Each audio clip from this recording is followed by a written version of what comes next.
Oh, what? Oh, I'm on the wrong screen. Idiot. Oh, no. What screen are we on? Oh, no. I love technology. I'm so good at it. There we go. All right. Hey. All right. Well, with that smooth transition out of the way, welcome Hell everyone yeah. to tonight's episode of Roll Call. And I'm here with the lovely Felicity to discuss Lilah Hello. Tatiana. All right, Felicity, Yay. we have a lot to go over tonight, so we're just going to jump right into it if you're ready. All right. I'm ready. Let's do this. All right. First off, the most important question of every roll call. How are you doing today? Do you have a good day? I did. I had a really relaxing day. Nothing crazy. Just, vibing out here. Solid Friday. How was your Friday? Oh, it was good. So like Friday is actually my Friday. I have Saturdays and Sundays Oh, off, nice. so it's really nice. I was like work kind of dragged, but that's because I was really excited for my weekend and then also to come and do this. But it's a good problem to have.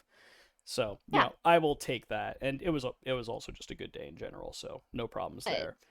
All right, let's get into it. Lilah Tatiana. So I Yay. reached out a little bit to you talking about wanting to do an episode. And originally we were going to do like a Lilah and an Enid episode because we were like, oh, we should wait Hmm. on the Bianca stuff because there's a lot going on in Salamander Coast with her. And we wanted to wait like 4 or 5 more sessions until that whole conflict kind of resolved, or however many sessions it's going to be. Hmm. And then I also thought that I also thought that the recent ending of Isles, I thought that that was going to take longer, but since we did end that last session, we kind of both thought like, hey, there's been a lot of stuff going on with Lilah. This is a big bookmark into the campaign for Lilah in particular. So let's talk about her.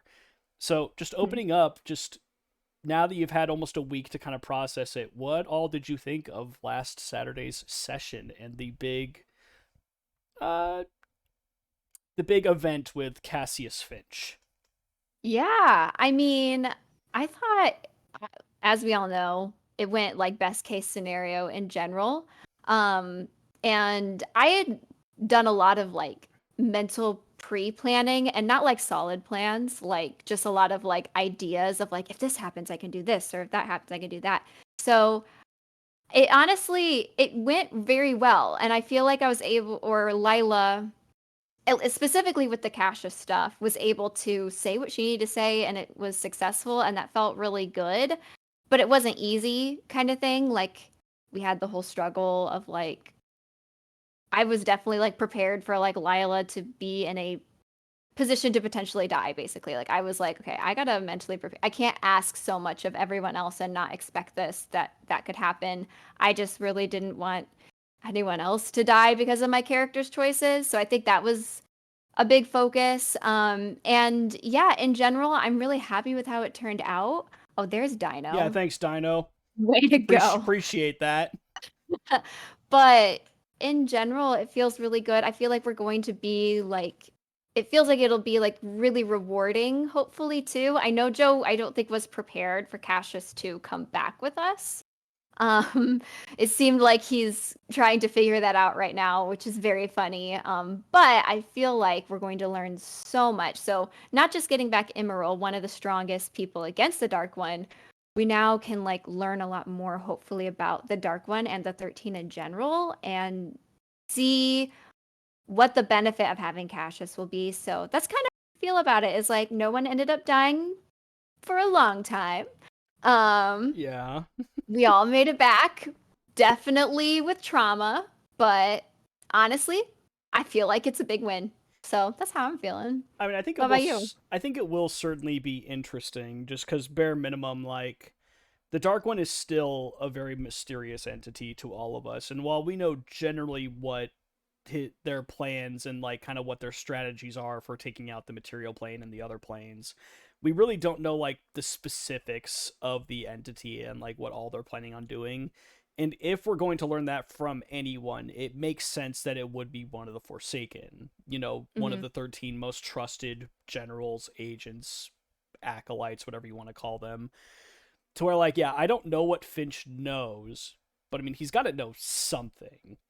Yeah, there's got and like I feel like Cassius being such a like a wise or intelligent person, he was like utilized a lot. Like to like the point I think Joe made a while ago about like what characters he can like utilize and more like thematically, like Clementine. If we rescued Clementine, would Mm-hmm. never happen. I can't.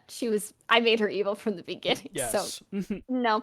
But like she's not gonna be that, like, besides like a tank, she's not gonna be helpful. But like Cassius, he's collecting things, he's writing things down, like he was calculating. So I'm really, really excited, and hopefully we learn something big there.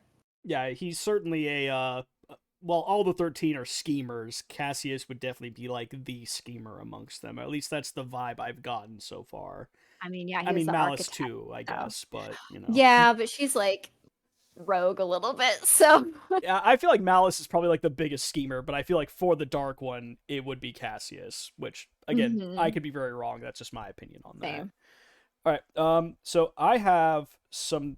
I kind of messed up. There was one other thing we should have done before we got started. So Oh, I asked some of your fellow players some questions to direct your way, along with sharing some favorite moments, which we're gonna get to that a little towards the end of the episode. But there's one okay, question that I think is going to require a bit more thought, so I'm going to tell it to you now so that you can answer it by the time that we roll back to it later in the episode. okay. So this is from Joe, and I'm just going to read this verbatim.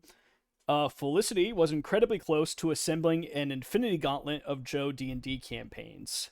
From the very beginning to now, she has played in almost every single one except for Afera. And you don't need to answer this question right now, but by the end of the episode, I'd love to hear your idea for a character in that campaign in that setting that you would want to make to bring that campaign back. I've always loved how you come up with characters and how cool and interesting they are, so I'd love to see what you can come up with. So I don't have Tall a order. timeline for how long this episode's going to go, but before the end, you got to have at least a rough idea of if Joe reboots Afera at some point or has a spiritual successor, what would your character be? Okay. I mean, I have a lot of character ideas daily, so hopefully Same. one of those can work. All right. Well, speaking of that, let's jump back to the gal herself, Lilah Tatiana. So, from her inception, what was when you were kind of invited to join Isles because you weren't in Isles from the very beginning? What was like the motivation to make Lilah the way that she was? Like, why did you feel like this is a character I want to bring to the Isles story slash party? Just what were you thinking with that? Yeah, so as I've said before, but I don't know if it's been like announced or common knowledge, but like I was a huge fan of Isles before joining Isles. It was like I was pretty obsessed with the characters in the story. And I watched it. I mean, I watched Afera as well, but I was really invested in Isles like because I got to watch it from the beginning. I think I was able just to get a lot more hooked in there. Well, with Afera, I was playing a lot more catch up and Mm-hmm. I was like, "Oh, that person's important to them.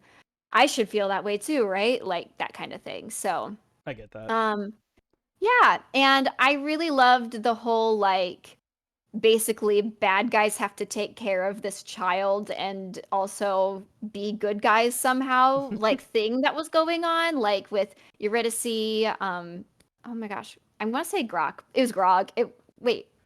No, you were right the Was first time. it, okay, I can't remember. Yes, him. And Nalfian just being more of a neutral to evil alignment, depending, just a more darker campaign. And then there was like the shining light of Twig. And I like that she was what made them in general, besides like a lot of other character depth and important story shit. She was kind of like one of the main reasons they weren't being completely evil and like shitty.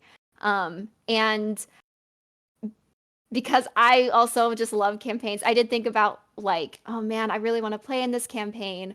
What kind of character would I want to add and like how would that like actually make help them grow?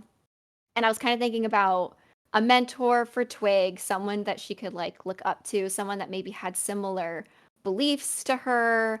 And then at the time it was just Eurydice and Nalfian in the campaign, but also like I didn't want someone to come in and be like judgmental because like they have done a lot.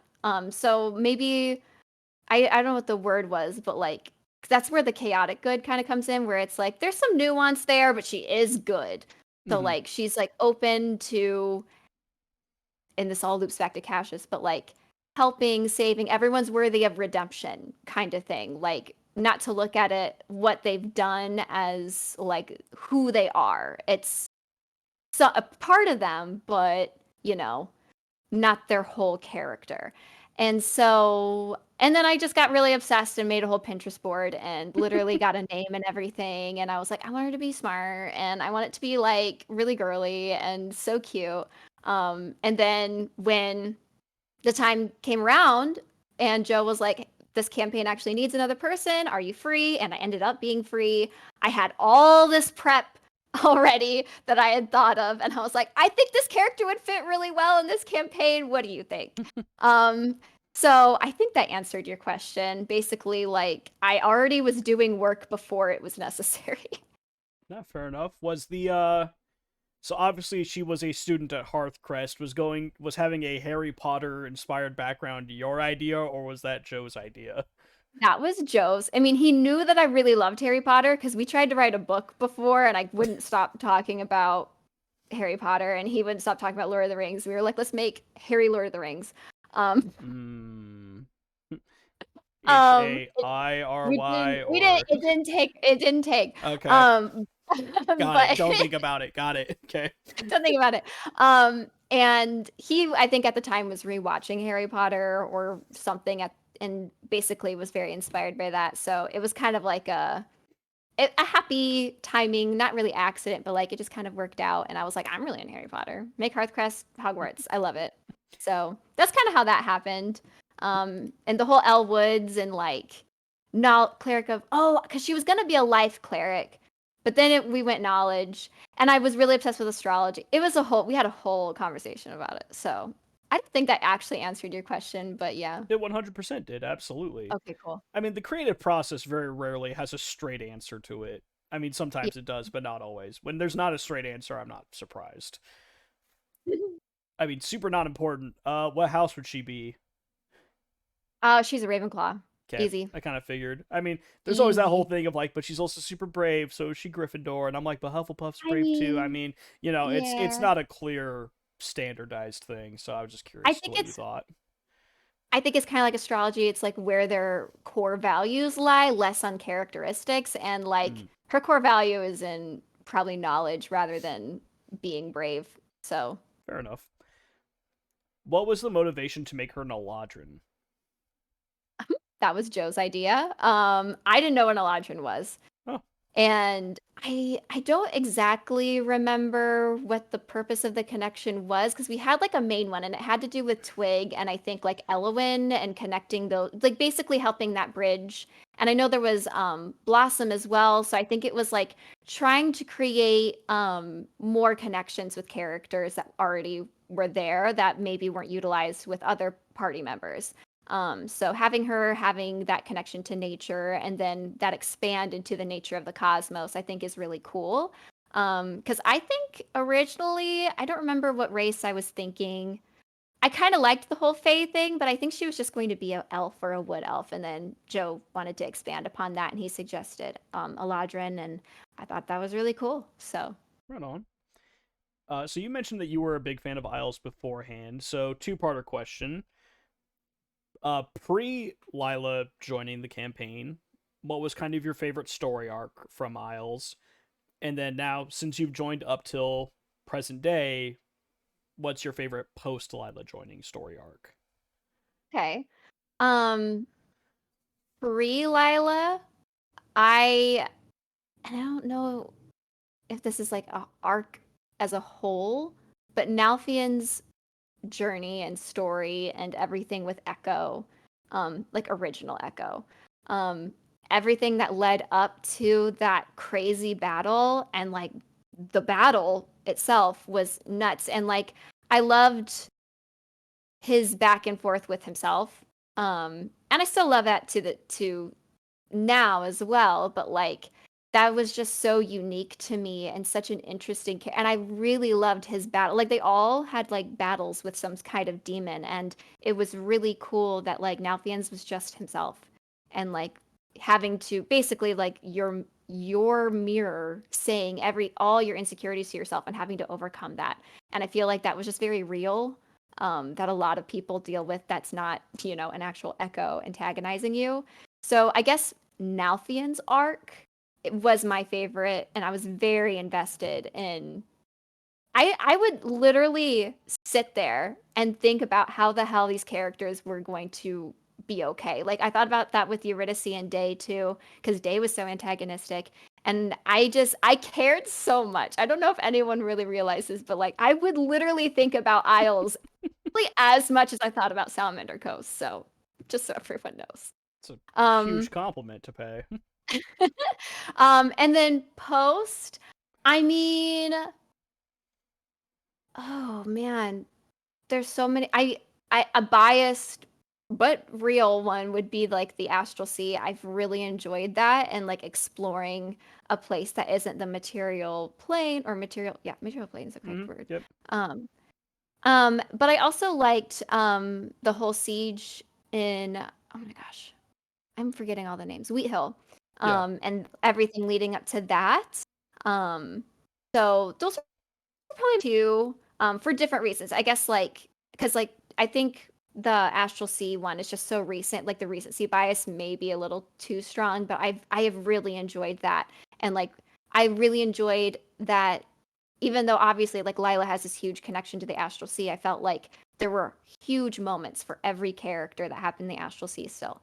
And that is so awesome. And I love like the collaborative and everything about that and how that has shaped everybody and the whole campaign, and how we're going to move forward with like we really like as a team made waves in the Astral Sea, and I think that's so cool. And Solid pun, then by the we way. Yeah. intentional for sure. Um, and then I like the Wheat Hill one too because I think that was like my first like arc with the group, and I felt it was very fun to get like established and kind of like make your mark and be a part of the whole thing was really fun. So obviously, you know, I'm a pro when it comes to joining mid campaign and having to work new characters in. I've done it, You are, yeah. minus Evrand. I've done it for every campaign I've been a I'm part trying of to on catch up to RWA. you. I'm You're working close. hard. You're close. But so for your, because obviously like everyone gets along with Lilah. Everyone really likes and cherishes Lilah as like a character, as a Oh. person, as a member of the team. So I mean, like, what do you feel like was Lilah's kind of in with each character, or what was kind of the moment where Mhm. you were like, this is what they have, this is where they're connecting, and like this is where things are going to be good moving forward between them. So for each party member, kind of what was your outlet there? Yeah, for Eurydice, I think that's the easiest one to start with. Originally, I did have an original plan of making Lilah like super flirty with everybody. And so she was going to be like pretty openly flirty with both, I think, like Nalfian and Eurydice. But then their relationship was super serious by the time she joined, and I was like, that doesn't seem right. She's not going to do that. And I had more fun finding different kind of connections with them instead of being more like bardish about it all and being like, oh, yeah, I'm hot, you're hot. Meh. Um, so I really liked that with Eurydice. And then since she was going through the whole like day thing, I was like, okay, I made a very good character. She does not fuck with demon shit, you know?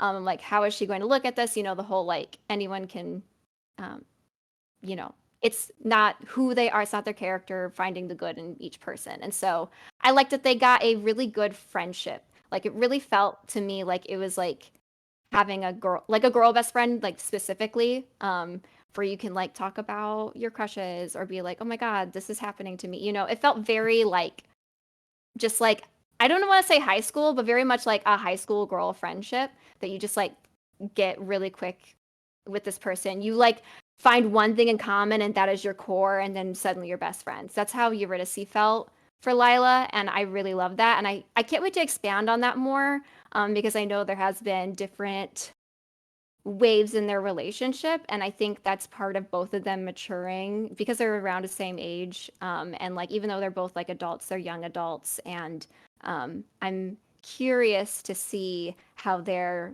friendship, as in my opinion best friends, like continues to develop. Um, so that was kind of the end with Eurydice. With Nalfian, I think I had a much more difficult like approach, because like I said, I was planning on coming in like and being like super like bold and flirty and like I don't know, just kind of like ready to dish things back to Nalfian, and that does happen. But not to the degree I was planning, and I don't know if I knew. I thought they were gonna have a little bit more like what Blossom and Nalfian have, where it's like way more picking on each other. I was just about to Um, ask if Blossom was a reason that didn't happen, because that's definitely what their no, relationship is. no, it's not the reason it didn't happen. It's just that you know how you plan a character and then you play a character, and what you planned is not what you're playing. That's Yes. what happened. I'm like, oh, this is not. That's not something she would do. Lila's just so much more like, I don't know what the word is. She's not as like, I don't, blunt or like, what's the, she's softer. She's just softer. I think in general. And so her picking on people is more of a softer approach. And so, and actually, what's fun with Nalfian is it feels like sibling somewhat. And I didn't know exactly where I was going to go for a little bit, but like I like that how they confide in each other. It feels like a sibling. It feels like they could one minute like kind of joke with each other and the next like be crying on each other's shoulders or helping Nalfian write poetry, or Lilah tells him about the stars. Like it's it's just very, I think it's getting to a really deep and beautiful place, and I'm really excited about all the layers that will come. And I also like how almost like it's almost like parent teacher when it comes to Twig, because it's like Nalfian has concerns, he goes to the teacher, and the teacher's like, "You're the parent, you should know how to do this," or something like that. So I just feel like they also kind of have that dynamic when it comes to Twig, which is cute. Um, and then with Twig, I wanted to be a mentor, or some sort of. I mean, she's kind of said like the whole role model thing. I wasn't necessarily thinking role model right away, but that's really fun. Um, it also is sometimes a little bit pressure where I'm like, I can't be dumb, like, or annoying or something. This kid's looking up to me. But I did plan on being like some sort of mentor or a guide in some way, just because um, Twig's learning a lot of things on her own as a young girl, and sometimes you just want someone to lean on in things that you don't fully understand. And I think it has become kind of like that teachery. I think to a degree there is some sort of like big sister energy as well. It does start to feel familial, especially since Lilah has Belle in her life. That I think she's seeing the parallels between the two of them, and she feels very strongly for Twig in that big sister kind of way, that protective kind of way. Um, and then with Yorick, they are definitely, I think, siblings for sure. Not like, and it's like a different kind of sibling relationship from Nalfian, because they they're the kind of siblings that are not afraid to like be so honest with each other. And I've really, really been surprised about that. I wasn't exactly sure what you were planning, but you do a great job of like I getting to Lilah's core whenever Yorick talks to Lilah, and I feel like I have to like bring that back. I have to be like, all right, I gotta bring this energy to Yorick as well, because oh my god, I feel like Yorick rocks Lilah's world and asks these huge questions. Um, he's if they were in school together too, I feel like they would be kind of like rivals in the sense of like Lilah wants to be as smart or as thoughtful as Yorick is. So I guess sibling or peers to some regard. Because like also Yorick, really takes care of Lilah, I think. And I hope Yorick feels the same way about Lilah, because she tries to take care of him as well. And I know, and she knows that he carries a lot, and doesn't really let other people help him with the load. And she wants to help him with that load. So, I mean, I'm very excited because I'm sure you haven't forgotten, but obviously Yorick pulled Lilah aside and was like, I think I got you figured out, and basically mhm. completely listed out all the reasons that he like really, really respects her and admires her. And at the end, she was like, I'm gonna do it back to you one day. I don't know when that's gonna come up, but Mhm. I'm excited for Lilah's analysis on Yorick, so I'm I'm working I'm on it. I'm very excited for that. I think Is it's also just you as a player. You can really just get to like I've noticed this even when you were playing Morwen, and like now with Gideon as well. I mean, hell, you just did that with fucking Enid like 2 sessions ago. You got to her core, and I was like, God damn, Ryan, you gotta stop being so good at this game. I I can't love anymore. stories. I love stories and I love characters, especially You really interesting do. good ones. So Oh, thank you. you're But welcome. yeah, you're man. Oh my gosh. Just trying to But keep yeah, up with you. oh my, stop it. No. I'm keeping up with you for sure. So you brought up Belle a second ago, and I'm glad you did that. What was the reasoning behind Lilah having a little sister? Like, again, was that your idea? I know you have a sister in real life. Was there any Mhm. inspiration from there? Just kind of like tell me about Belle. Where'd that come from? Yeah. And why is it Nope. important to Lilah and you as a player? Mhm. Yeah, you're exactly right. I think when Joe and I were planning out Lila's family and having a more contentious relationship with her parents for different reasons, but like that all like blooded back to like her try hardness. I wanted to give her somebody who like so that she had like a companion basically that like knew what she was going through. Because I felt that way with my sister. And I did model Lilah off of a lot of women in my life that I deeply admire. I'm pretty sure I've brought up her before, named Madison, who also has a younger sister, and we bonded a lot in college. And Madison, she was like literally the smartest person I know. So I was like, the smarts, that's where that's coming from. I also modeled it off after Rachel, who also has a younger sibling. And then I modeled some of Lilah off of Haley, my sister, as well. And Haley and I just have a really good relationship, and um, I know for me as an older sister, being a role model and everything is important, but also being there for your younger kid. And I think that like caring for that person also helped her know how to care for the party. I think that she uses a lot of those skills with everybody else and like how she's able to be there for people. And yeah, I wanted Lilah to not be alone. I didn't, and I have a younger sister too, so I thought it'd be cute.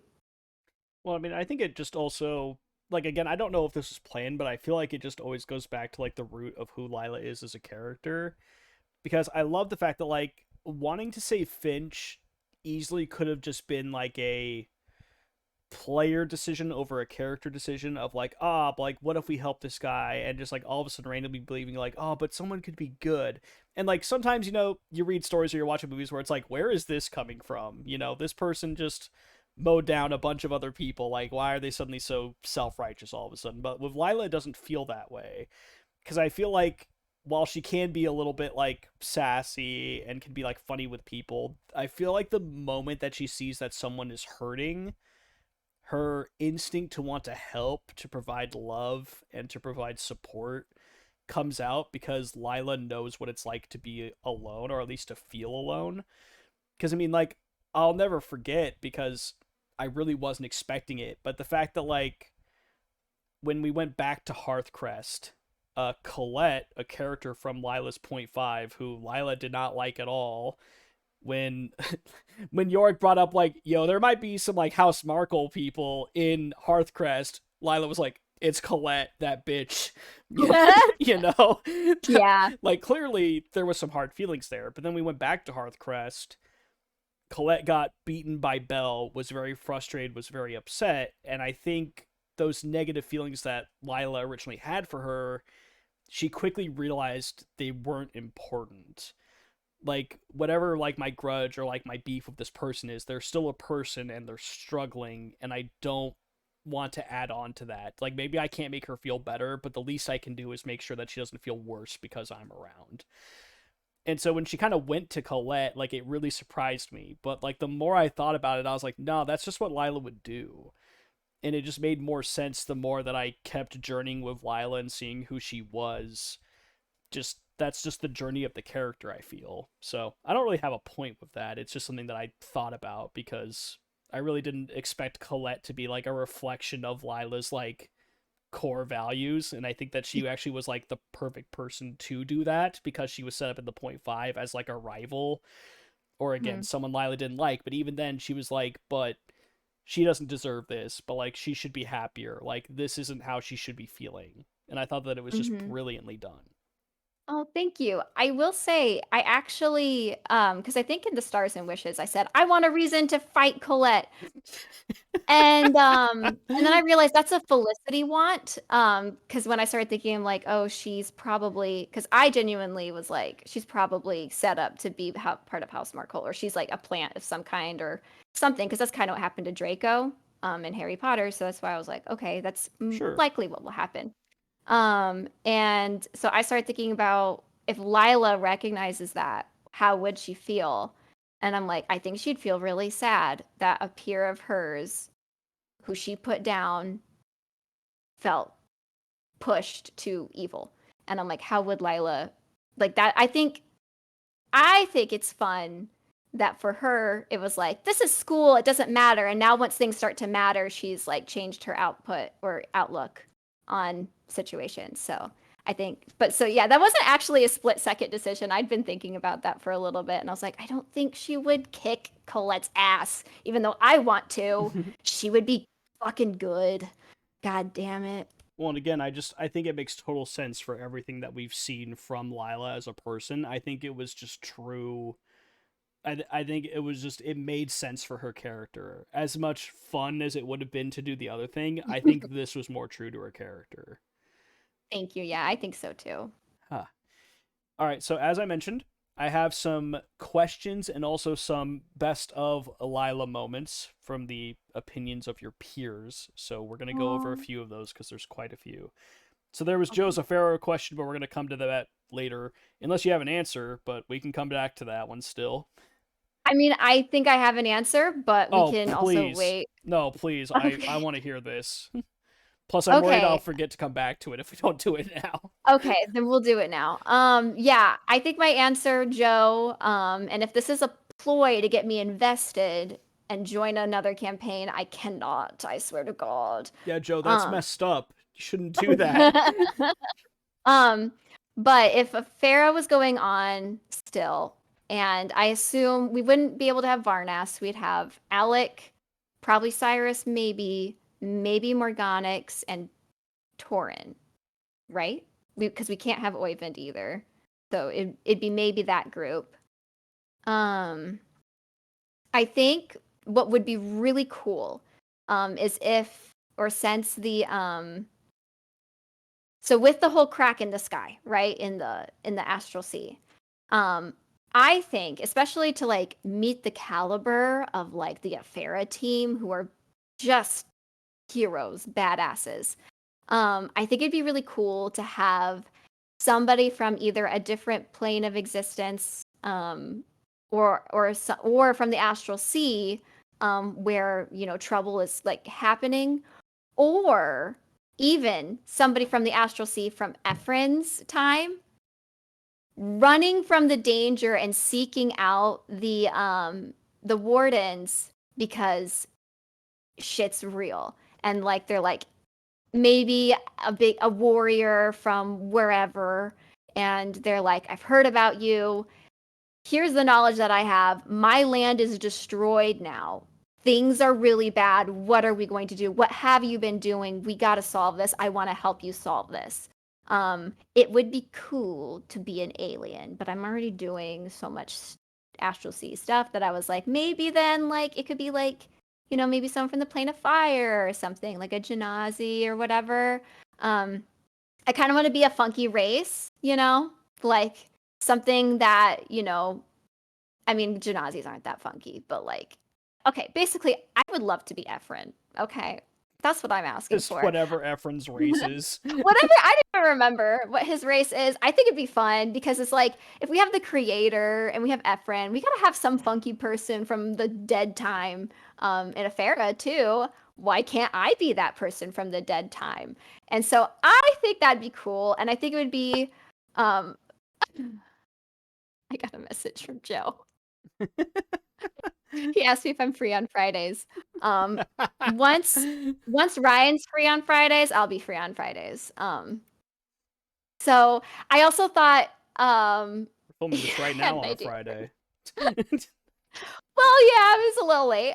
That's true, actually. LOL. And I was also thinking what would be cool is if in the moment of the crisis happening, that person that actually makes it to the wardens wasn't supposed to be the survivor. They just ended up being the survivor, and so they only know so much information, but maybe they're like nervous about not being like taken seriously, so they have to kind of like make shit up and like pretend to be like, no, I know what's happening, I promise.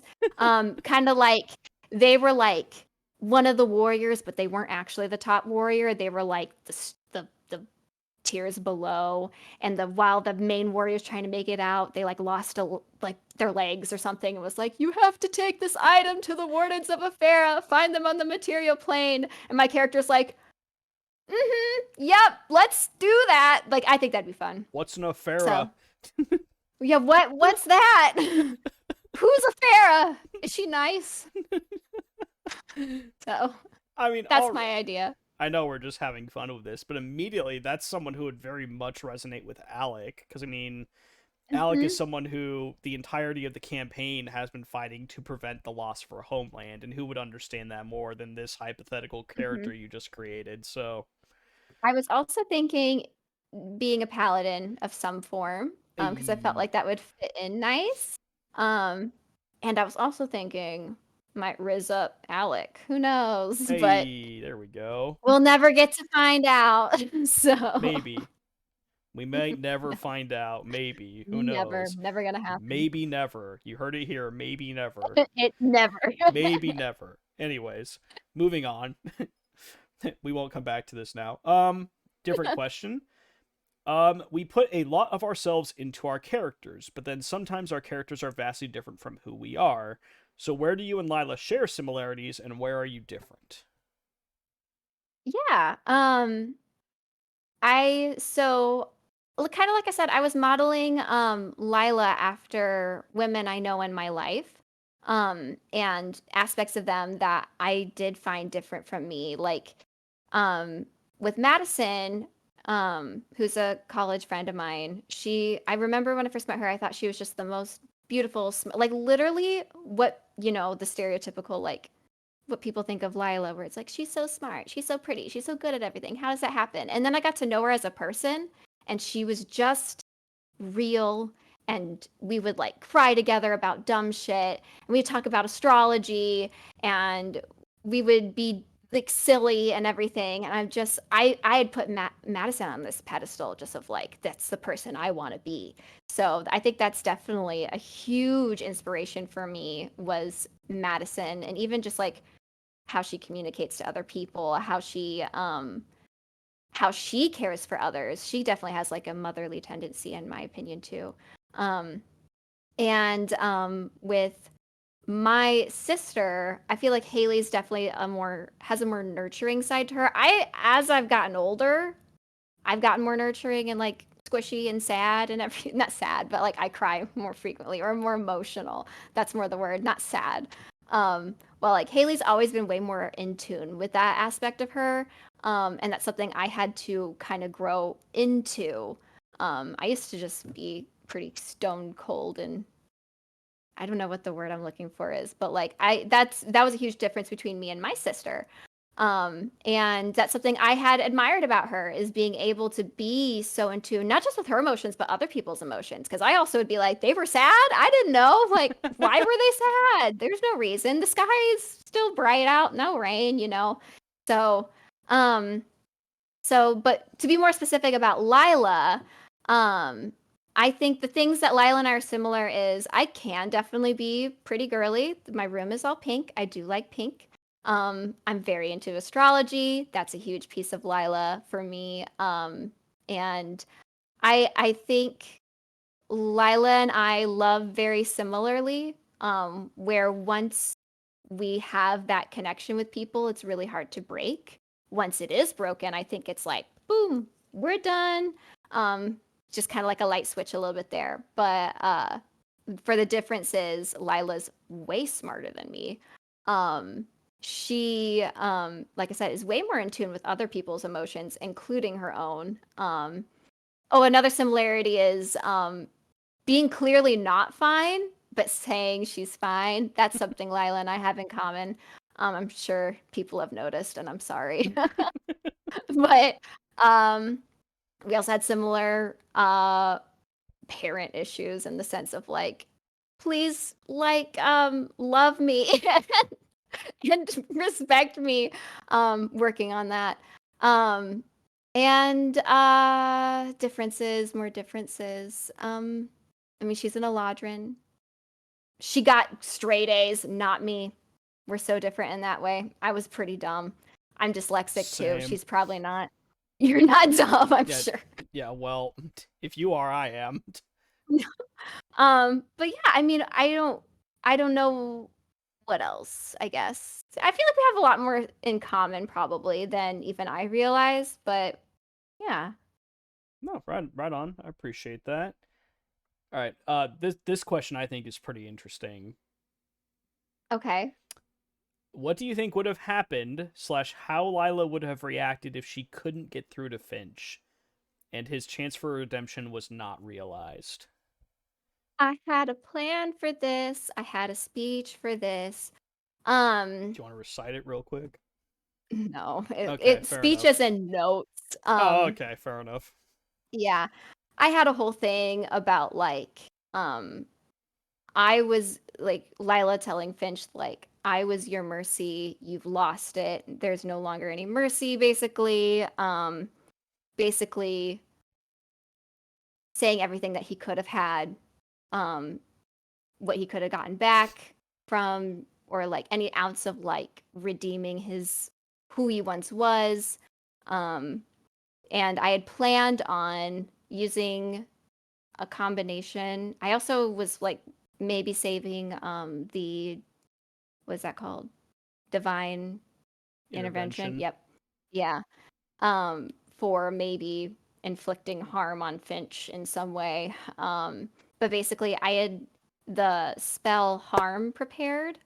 Um and I was planning on basically getting him down to about as low as she could before using balefire, and then balefire manifesting more and like as like a black hole, and that Ooh. it would start in his heart and start to spread out, and she would reach into the black hole and pull out the speck of his light that was left and give it to the astral sea as a star. That was my plan. Well, So damn. yeah, but it's okay. I mean, I'm kind of Oh, glad and we didn't see Lilah do that because that would have been real fucking sad. it would have been she would have had I knew it kind of I was wow, sentences. They're Um hard. Yrsa, I was thinking about Yrsa too, and like Mm.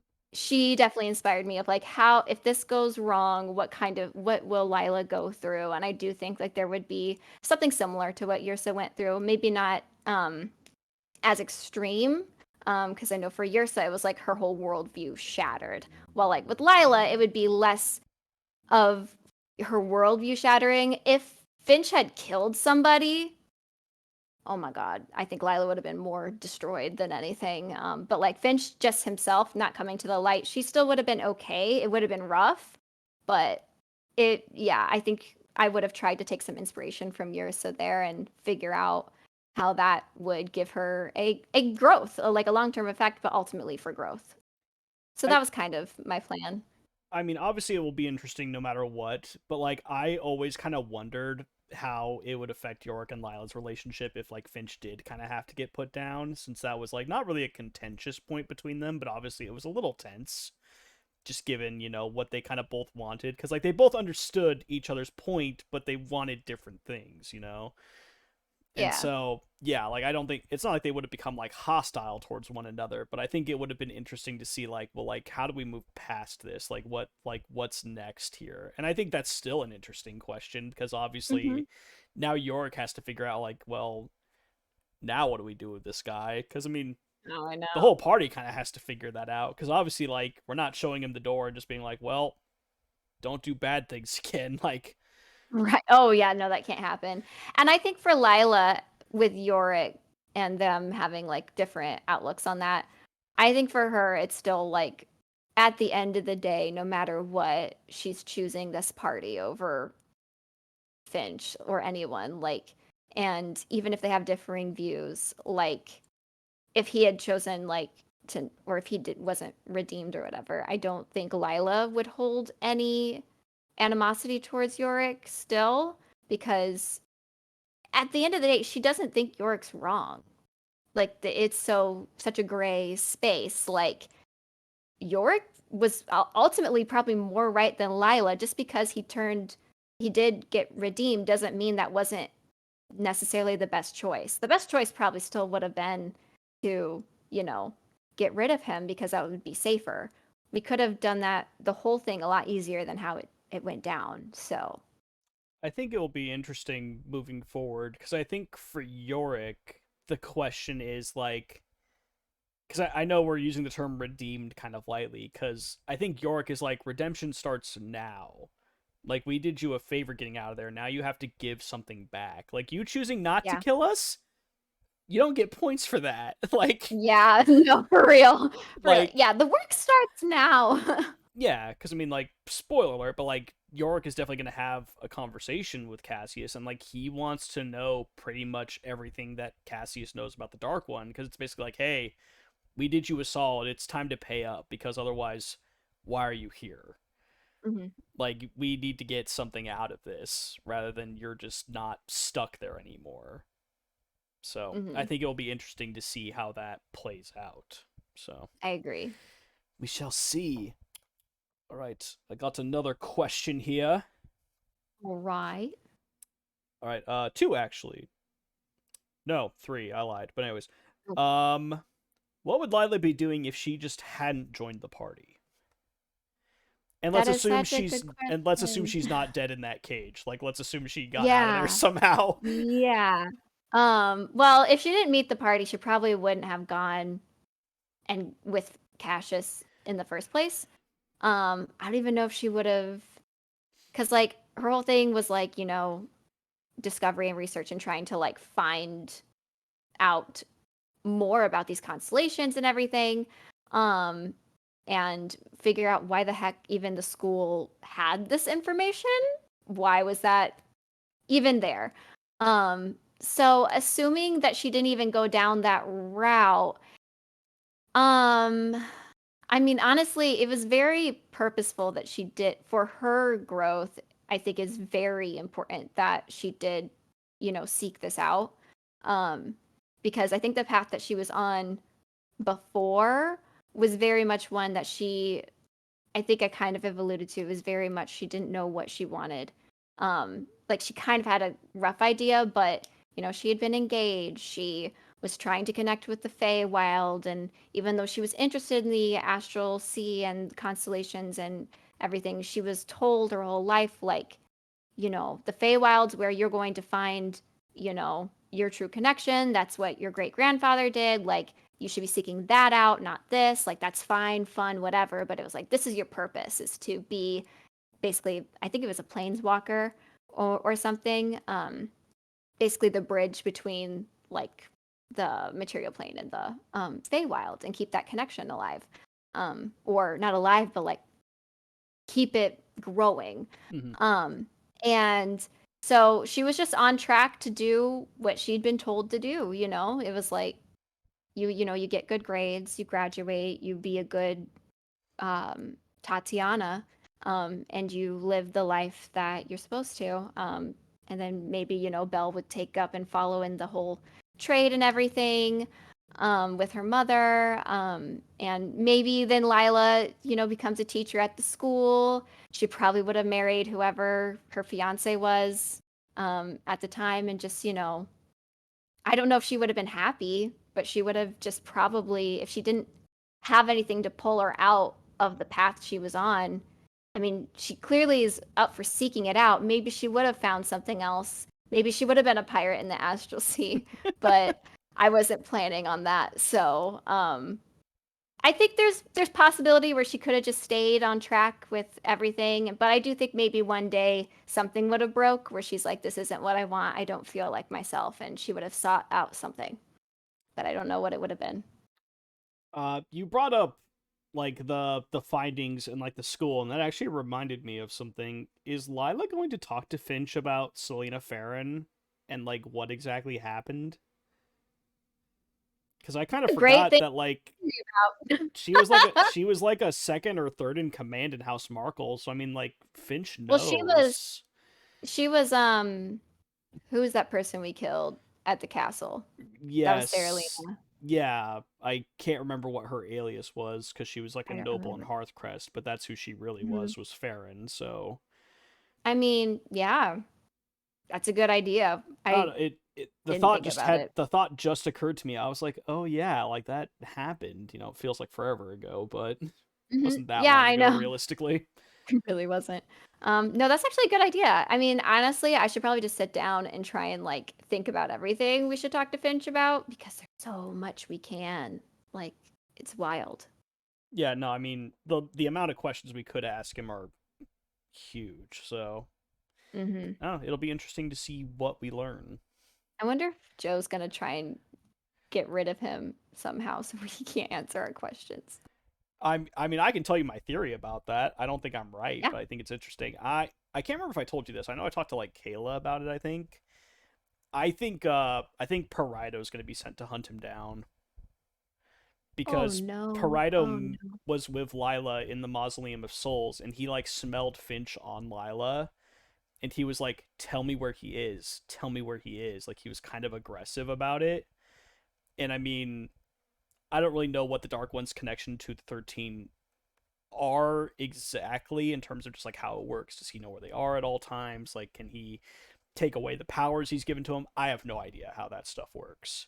Hmm. But at the end of the day, I think the Dark One's like, well, Finch ain't playing anymore. He's a problem. Let's get rid of him because Finch is Oh. incredibly powerful. So I don't know. That's Yeah. my theory. I could be very wrong. That's my theory as to what's happening. I mean, I think regardless of what actually happens, Finch is not in a good place. Like, he's in danger because he's not only a fucking outlaw to people who could keep him safe, he's also a fucking outlaw to the people who used to keep him safe. So it's not good. Yeah, Poor yeah. boy. Being a double agent is usually not good for your health, especially when you Hmm. decide to become a triple agent. Usually, Yeah. your odds of survival take a nosedive after that. Yeah, it's just not. Oh boy. Poor boy. We will see what happens there. Whew. All right. We're going to do some quick fire here, and we're going to go over some people's favorite moments with Lilah. Oh. So, again, I'm just going to read these out verbatim. I think my favorite moment is tied between two, Lilah's first session and the most recent one. I remember so vividly the back and forth between her and Colette in that first session, and it was just one of the funniest things that I've ever had to do in a campaign. This is from Joe, by the way. Felicity was so quick with her wit and stumped me multiple times throughout that conversation. Also, most recently, I loved her plea with Finch. She was able to resuscitate the smallest modicum of humanity in him, and it made the difference. Oh. So, those were Joe's top two. And then, probably to not your surprise, this is from Kayla. She actually listed a few. Favorite moment, and I know that this is recency bias, but the moment where Lilah confronted Finch. I said this in my Stars and Wishes, but I was so impressed with how she handled it. Lilah was so incredibly confident in convincing Finch that he was still a real person with real emotions and feelings, that there was still a possibility to bring back the light in Finch. She didn't back down, literally. She had the balls to keep approaching him and put her life at risk over the others. Then she also said any moment where Lilah is being a concerned sister for Belle.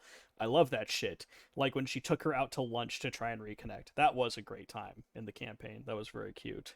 I like that one, yeah.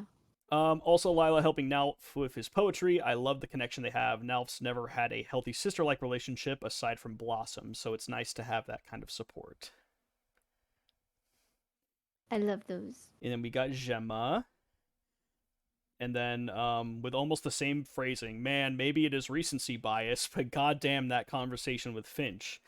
Obviously, it Oh, has been such a built up thing over the sessions, but it was fantastic. Pushing through and past that dark boy exterior and never backing down. What a showcase for how goddamn amazing Felicity is as a role player. Her words, not my mine. God. Oh, shit. Thank you. Do you have a personal favorite Lila moment? Because I have mine, but I kind of have like a whole thing connected to mine, so I want to hear yours first before I start on my rant. Aw, oh man, I mean, Lila's just such a fun character. I love every moment she reads someone's mind.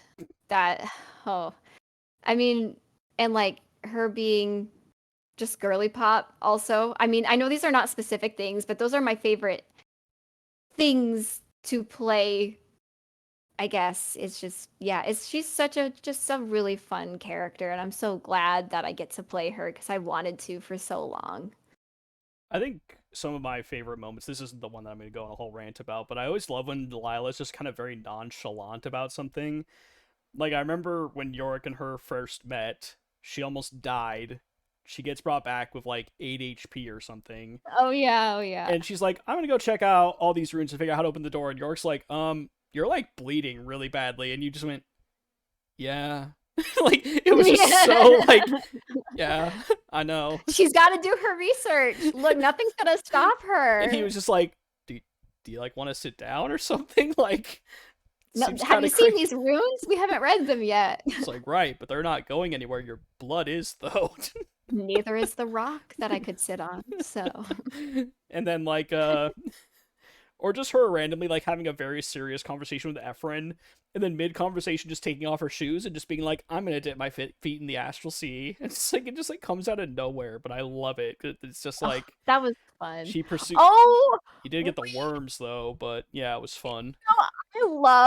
I love so much that Lila just keeps going through disgusting shit, like smelling like a corpse. I mean, growing a beard's not disgusting, but that was freaky for her. Um, then like the Christmas winter miscolors, being dewormed. That's so funny to me. I cannot wait for the other terrible things that will happen to Lila. Oh I my gosh. I just loved when she smelled like a corpse, and Alvin was like, "You still look nice," and she just goes, "Why would you say that?" And he's like, "I don't know. I'm just trying to help." No, actually, see, I like her silliness, yeah, because that was a great moment too, where Nalfian's trying to comfort her, and she's like, "I can hear that right now." It's so funny. Kayla Oh and my I god. joked that Nalfian would like retell that story, and York would be like, "Well, did you tell her she still looked nice?" And he was like, "Yeah, it didn't help." And York's like, "What? How'd that not help? That should be a good thing." Oh, that's so Just those two funny. just broing out, being like, "Ah, women. I don't know. What were you? What else were you supposed to say?" Well, I actually don't have an answer for that. Nothing was the correct answer. I Anything you mean, say probably would not have done well. there are some situations where being quiet is the correct answer, and that might have been one of those Mhm. moments. Maybe, yeah. All right, so I'm going to go on a little bit of a tangent here, but I'm going to talk about one of my favorite Lilah moments and why Lilah, to me, is actually a very important character, like, who means a lot to me. Besides the fact that I just get to play with her and, like, role play with you and all that stuff, because, like, that's great. But, like, Lilah, like, the fundamentals of her as a character is, like, really important to me. For me, and I'm probably going to be oversimplifying a lot of my arguments here, but just kind of bear with me, I guess. But for me, I think across RWA, I think Lilah might be the most human character in the campaigns because I feel like everyone in the campaign, and Lilah included in this, but I feel like everyone is involved with like things that are far beyond the normal realm of like scope and power. Like Nalfian coming from this horrible, I don't know, cult, I don't know, whatever you want to call it, but obviously just the Underdark and just the Yeah. Bannier household as a whole. And then you have Yorick, who's like connected to like the Wild Hunt, and he's the High Hunter, and like again, these are things that just like aren't real. And even Twig is like the heiress to like this long forgotten house, and she has to go save the woods from like the rot that's taking it over. Yuri, obviously, everything with Day and the Dawnbreaker and all that stuff. And then I feel like you have Lilah, who like obviously she has like these connections to like the astral sea and her god, whose name I am spacing on right now. Corellian. Thank you, Corellian. Corellian. Mhm. But I feel like so much of like the core of what Lilah's kind of challenges have been incredibly emotional and very human and very understandable. Because for me, one of the saddest moments in the campaign, but it's one that was very important for me to hear, was when Lilah returned back to Hearthcrest and like she'd talked to her mom for the first time, and her mom kind of just blew her off. Like Mhm. she was kind of just like a, okay, well, we got to figure this out. And despite the fact that she heard that like all these terrible things had happened to Lilah, she didn't really check in with her daughter to make sure that she was like okay. And like that was something that Lilah even pointed out. Like my mom heard I got kidnapped, and she got frustrated Mhm. because she feels like I caused problems for the family. And I'll never forget the moment that when they finally reconciled, her mom was just like, I didn't know what to say. And Lilah's response was like, I love you would have been enough. Because I think Yeah. that, I think every child fears that they're their parents' biggest disappointment. I don't know, at least I've felt that way. Oh, yeah. Yep. And, and I think it's hard when you're this kid and, I'm again using the term kid lightly, but you're young, you've never been a Mhm. parent yourself, and so you have all these expectations of how you should be treated and how things should be handled. And then, when parents make mistakes or they don't handle things as well as they should, it's so hard to not take it personally or to like get upset. And Mhm. it's always meant so much to me that in a world where again, you have people who are concerned about the fate of like continents and trying to restore lost houses and like going to wars, but still Lilah keeps it so grounded as this reminder of like, while she's not your typical fantasy hero of like, oh, I'm the descendant of this guy who slayed 1,000 dragons and now the blood of whatever is now residing within me. But like, that pain is still very real. That pain of feeling inadequate, that pain of just feeling like you're not enough no matter how much you do. When Lilah does so much, like, if she does everything, she's like the best in her class, like she's going on these like trips, she like the future's like so bright for her, and she still feels like she's like nothing to her parents, like it's still just never enough. And I think Mhm. that it's just so hard to have something like that. And so when I saw Lilah, it wasn't the direction I was expecting, but it was something that I think was beautiful in a way, just to kind of remind everyone that like, it never felt like Lilah was like comparing her pain to others. But she kind of has, like, she has been like, look, I'm not like you, York. I'm not this like knight who was trained to like do this his whole life, like his whole life. And she didn't say that in like a down putting way. But like, I love the fact that you were still treating the weight of those relationships, of that struggle, with such respect, for lack of a better word. Thank you. That Thank like, you. this struggle that maybe to someone else would sound trivial, it's everything to me because I don't know if my parents actually care about me. Like, that's heartbreaking when that thought enters your mind as a child or Mhm. even as a young adult. Yeah. No, yeah. I mean, one of It the hardest conversations I've ever had to have in life was talking to my mom and being like, I don't feel like there's anyone in the world who has a lower opinion of me than you. Oh, And it shit. shouldn't feel that way. Mhm. And we've healed that relationship. Like, things have gotten a lot better. But the fact that I even felt that way, like, it was heartbreaking. And so to see Lilah go through that, it was very empowering for me to have a character like that who still believed that like there is power in love. And I think that's something that like Yorick and Lilah both do. There's power in a kind word. There's power in Mhm. making sure that the people around you are cared for and knowing that they're supported. Because, you know, being sad is bad, but the one thing worse than that is being sad and alone. Mhm. And Yeah.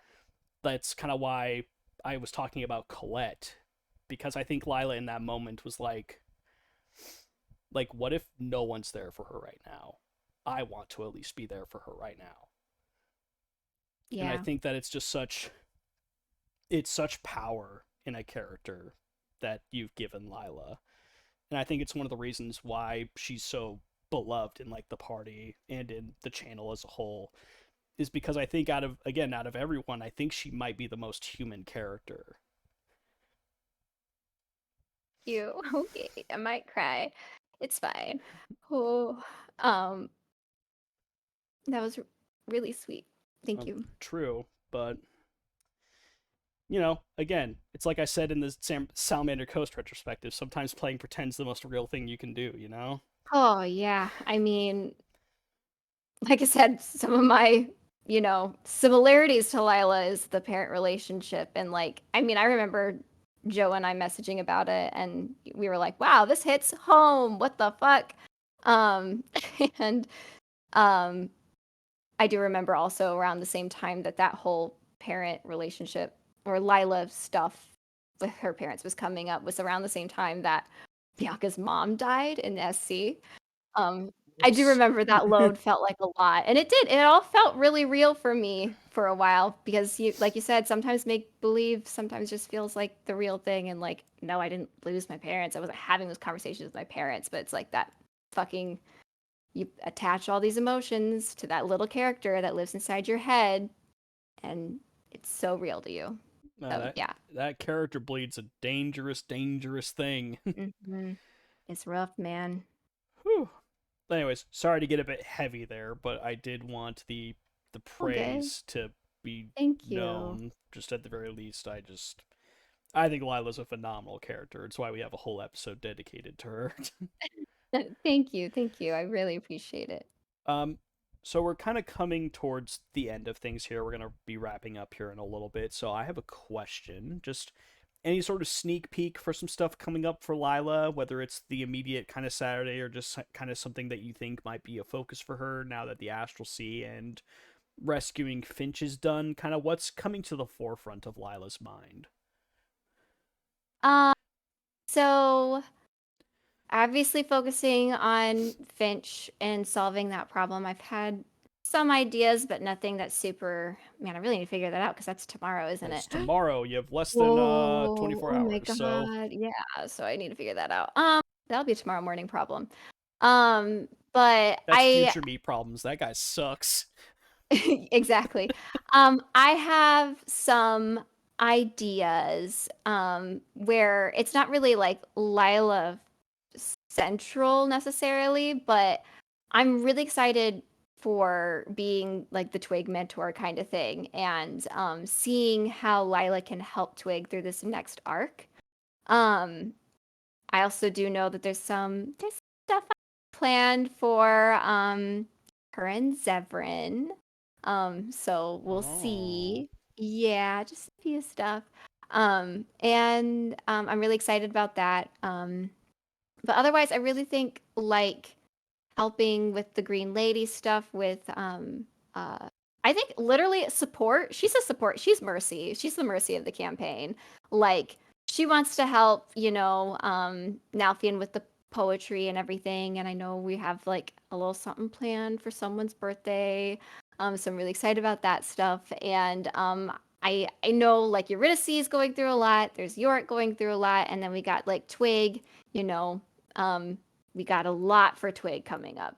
And so I think right now, since Lila's kind of gone through a lot, we covered the parents issue.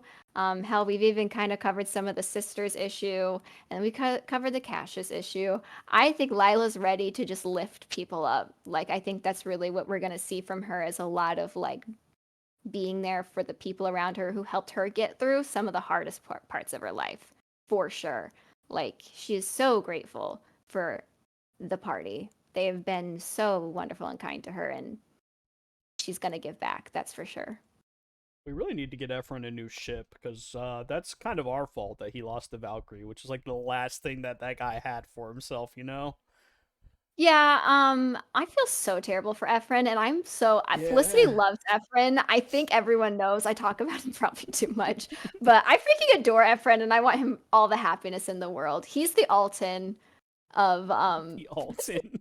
yeah, for me, I'm in love with Alton. I'm in love with Everett. So, we need to get that guy a life because it ended. His reality doesn't exist. We need to figure something out for him because it's sad. I think York's going to take him out drinking. Ephron seems like a good Uh, drinking buddy. He doesn't seem like a sad See, drunk at all. Yeah, Yeah, he'll be I fine. see him loosen up. Yeah, Yeah, we'll see how that goes. I don't know. Maybe his alien liver doesn't handle alcohol well. I don't know. I have no idea. We'll Uh, have to figure that out. Worth experimenting. We'll see. Or Yeah. he'll be like Legolas and he'll have like 100 drinks and he'll be like, I'm starting to feel it. And York and Delphine are just passed out on the floor. Like one of the two. Maybe. Well, it was Felicity. Just thank you so much for always being a big advocate for roll call and for Thank stepping you. in. This was a wonderful Yeah. episode as I knew it would be. So just thank you It so was so much for much your fun. I time. want to see everybody else do roll call as well. Message Ryan, please. I want to hear everything from everybody always. We love roll call. I'm glad we brought it back. Me too. All right, well, everyone for watching and sticking around, thank you so much. Tomorrow we have a wonderful new chapter for the Isles crew. I have no idea what's going to happen tomorrow, so I'm very Either. excited. Stay tuned on Sunday for Buried Time. Next Wednesday we have no, actually, stay tuned for news on Evrand. We're a little unsure on that one, I think. Yeah. We might not be playing this week. Yeah, we'll see about that. So yeah, and tune in Tuesday for the continuation of the Salamander Coast, and maybe another Friday. Join us again for roll call. Have a wonderful night, everyone, and we will see you next time. Woo!